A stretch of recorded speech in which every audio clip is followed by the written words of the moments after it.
தேவக்கோட்டை சிகரம் மாற்றுத்திறனாளிகள் சங்க கூட்டம் தேவக்கோட்டை ஊராட்சி ஒன்றிய அலுவலக வளாகத்தில் தலைவர் ஆரிஃப் சுல்தான் தலைமையில் நடைபெற்றது. கூட்டத்திற்கு செயலாளர் கோட்டவையல் ராஜா முன்னிலை வகித்தார்.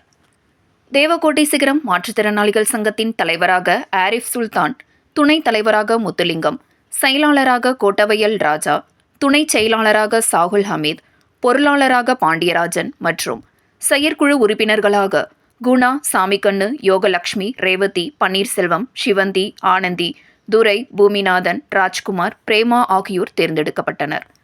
மேலும் தேவக்கோட்டை நடராஜபுரத்தில் வசிக்கும் பாரதி என்ற மாற்றுத்திறனாளியின் வீட்டை பழுது பார்ப்பதற்காக நிதியுதவி அளித்த தேவக்கோட்டை நகரமன்ற தலைவர் சுந்தரலிங்கம், கள்ளிக்குடி பூமிநாதன், முப்பையூர் சதீஷ், சாகுல், சிவசங்கரி, ராஜ்குமார் ஆகியோருக்கு நன்றி தெரிவிக்கப்பட்டது.